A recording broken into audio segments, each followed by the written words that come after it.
Welcome to the Oaktree Institute Podcast, the podcast designed to empower Muslim leaders through education and skill development. We all have been hurt in our life by someone else, whether it be someone who backbited against us, or whether it be someone who broke our trust, or someone that harmed us in some way. We all have been hurt in our lives. And oftentimes we hold these grudges, and people hold grudges to the point where people don't go to certain events because the other person will be there, certain family gatherings because the other person will be there.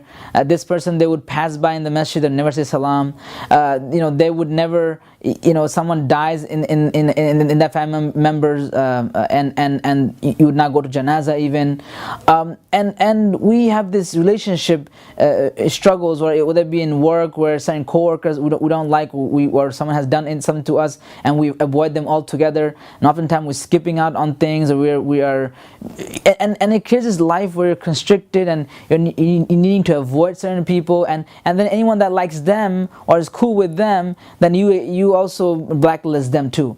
And you're living life by having these blacklists in your mind. Some of us have longer lists, some of us maybe it's just one person.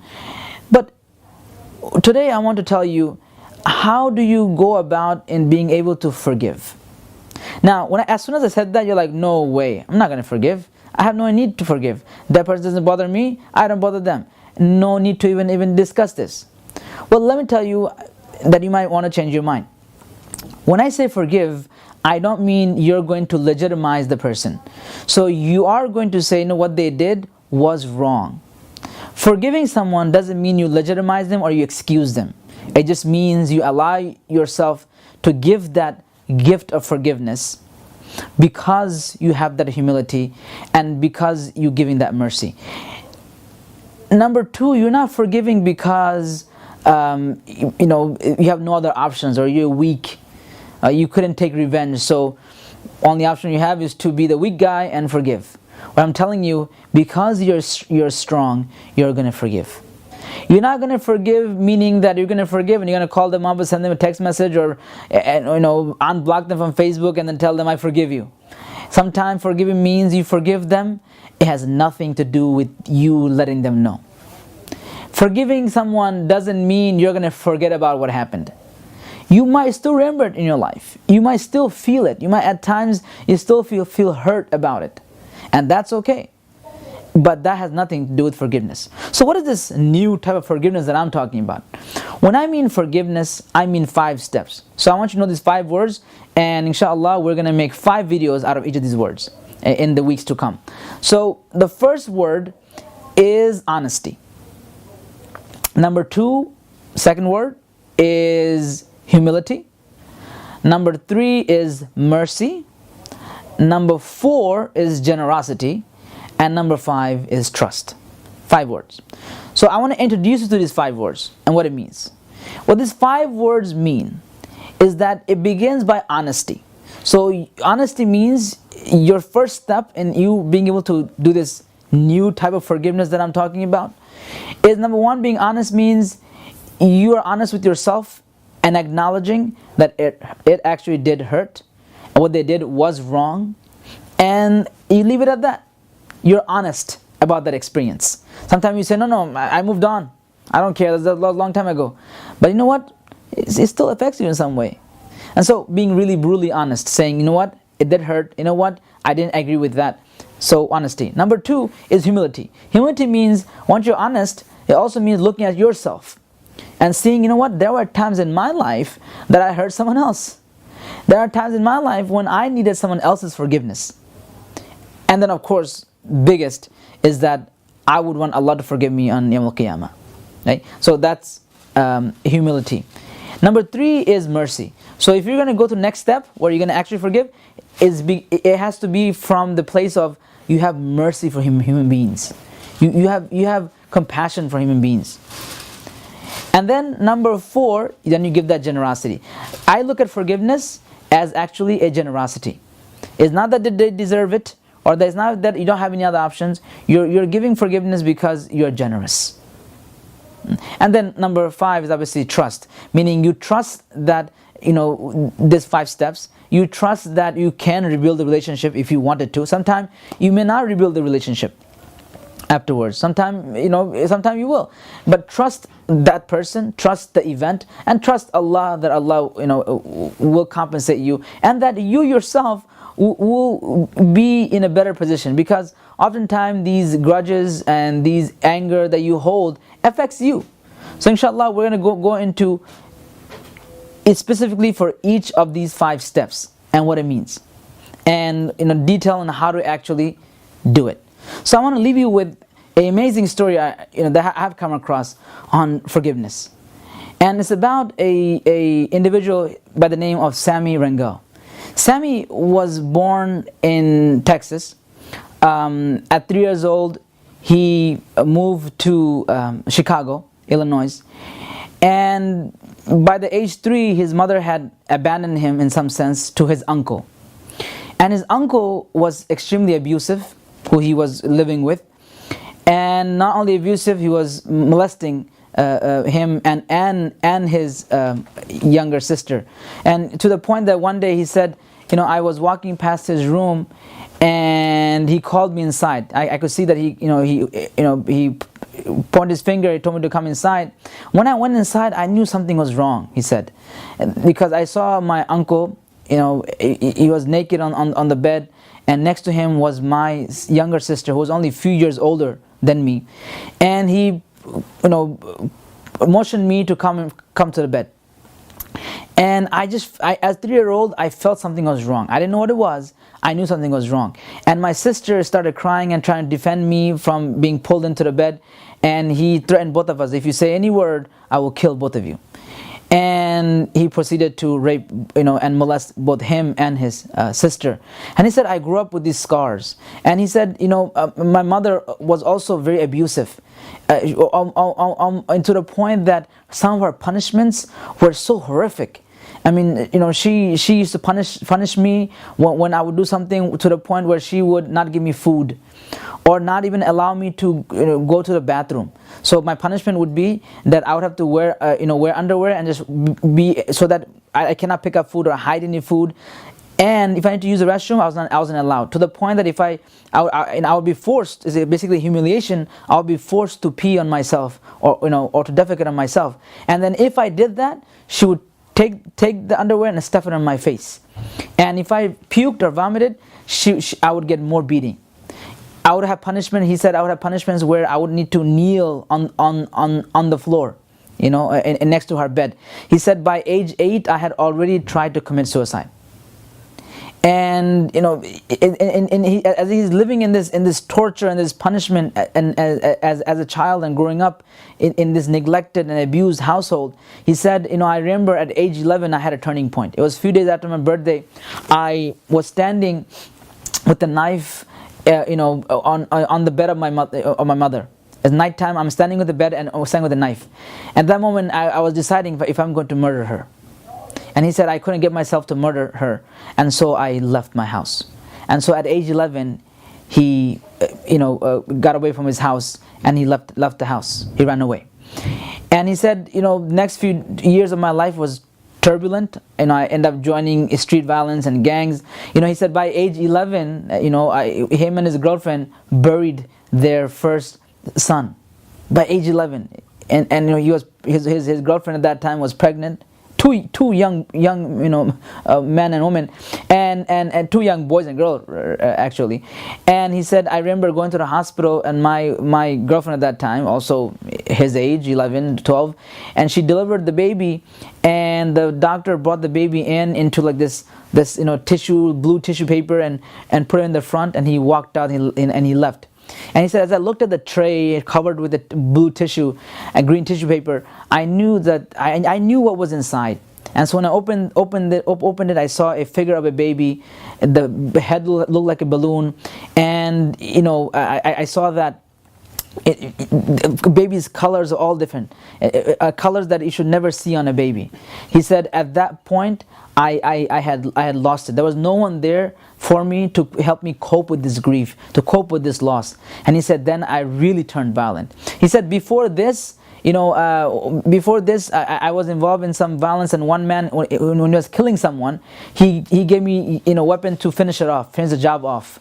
And I couldn't get myself to kill. But after that incident, when I lost my first son and no one was there to cope with me and help me process life, he said at that point I became a really cold killer. And me and my friends, we picked on a homeless person and hurt him. And I really wanted to kill him. The man did nothing to me, but I wanted to kill him. By age 17, he ended up in a jail. And by that time, he was already committing all sorts of crime. He was involved in the second most notorious Latino gang in Chicago. And he says, I got into a jail, and this jail, there was this race riot. There was this division. You have the whites, and then you have the blacks. And obviously, if you say me being Latino, I chose the side of the minority, the black. And so we had this fight. So there was 30, white guys with knives and all sorts of chair, weapon, whatever. And here we also had a weapon, and we were going to go at it. This is happening inside the jail. And there was groups, and they had beef with each other. And he said, when the fight started, we were going at it, and people were just trying to kill each other, and this fight is happening inside the jail. He said the prison guard walked in, and he shot, and he rang a fire, and everybody dispersed. And he said, well, unfortunately, I was next to the wall, and then my only escape was to go through where the white, the 30 guys were still standing. So I had no way out. And so as soon as the guard left, now all 30 approached me. So now I was all by myself without my other 10 guys. And so one of my friend, he joined trying to defend me. And as soon as we started going at it again, and the guard came back in, and he shot a fire, and he hit my friend, and there was a hole in his stomach. And as I see him laying there, he had no weapon. He just came to defend me. But because he was black, he was shot first, even though I had the weapons. Regardless, after that, he was bleeding, and the whole jail, was in lockdown. They said, no one in, no one out. This is what you get for prison fight. And we were trying to complain to the guard, look, he's dying, he got shot in this whole deal. He said, no one in, no one out, I don't care, and they shut the whole jail down because of the riot. And he said, I couldn't see my friend die, so I started, hammering, and then, eventually they broke through the front security, and they got him to the, hospital prison. But by that time, he already died. And because of his role in this prison fight, he ended up, getting higher rank in his, gang. And when he came out, he became a leader of the gang. And he said, by that point, I was hurting people. I didn't care. I was a cold-blooded killer. I was doing things, and I just didn't. It didn't matter. He spent 7 years. He got in jail again. A few years later, he spent 7 years in jail. And he said, when that whole riot happened, when he was age 17, they put him in 22 months in the hole. Meaning, in solitary confinement, and he came out actually more influential in his. And so he said, after that, when I went to jail, I used to walk into any jail and I would take it over, because I had the power, and I would take it over. I would get guards beat up, I would get inmates beat up, and I was that. And he said, to the point that guards, the prisons will keep on shifting me, because some of them don't feel safe having me. He said, they took me to one prison, and the front guards were having discussion, and I overheard them saying, we can't accept this man here. We're not equipped to have him in this jail. We're not equipped to have him in this prison. He said, that day, I really felt it. He said, if a man is not accepted by society because he's so violent, he's so hurtful, he's such a monster, he goes to a jail. But even the jail doesn't want to accept me. Where is my place in the world? And so he said, that made me even more brutal. He said, until one day, this somebody came to visit my prison cell, and he said, I want to hear your story. Why are you here? And they offered him to take part in a rehab program in the jail. And he said, I figured, let me get to this rehab program. I have to go to this group therapy sessions or whatnot. I don't care. I'll just play the game. I can get out early from being in jail. And so he said, I sat in that group therapy session, and the counselor or whatnot, he turned to me and he said, he asked me, so tell me about your mother. And he said, I was taken aback by that question. He said, my mother, I haven't even thought about her or talked about her since age 11. He said, well, I don't want to talk about my mother. He said, he pressured me and pushed me. Now I wanted to be part of the program, so I played along and I started talking about her. He said, the first word that I said came out of my mouth, it came with tears. I have never talked to her since age 11. And he said, I started talking, and he said, then the counselor did something interesting. He turned to me, he grabbed a chair in front of me, and he said, Sammy, what if your mom was sitting in that chair? What would you ask her? And he said, I didn't know what I was going to say. Then one thing came out of my mouth was, how can you do this to me? How could you have done this to me? How could you have done this to us, me and my siblings? And then he said, the counselor pushed me in further. He said, now you go sit in that chair. I want you to be your mom. Imagine that you're her. Turn to you, Sammy, and tell me how she respond. And so he said, I sat in that chair, thinking, okay, I'm my mom, what would I say? And one thing that could come out of my mouth was, I'm sorry. And so then he had me come back to my chair and asked me, how are you feeling right now? I told him how much my hate, my anger, my grudge, and how much I hate her, how much all that she has done to me, the way she has hurt me. And after that, he said, the counselor said to me something that changed my life. He said, Sammy, he turned to me and said, Sammy, have you ever hurt anyone like the way your mom has hurt you?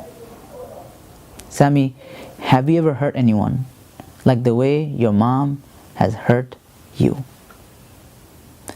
And he said, that was a turning point in my life. He said, for the next several years, it was a long list of apologies. All the people that are hurt, all the people that I just brutally attacked. And he's now, he has a master's in social work right now, and he's actually a counselor working with people coming out of jail. But what that tells you is the power of forgiveness. Oftentimes you have grudges and you have anger against people in your life, and you don't realize those venom are inside you, and that those venom affects you. Those venom impact you.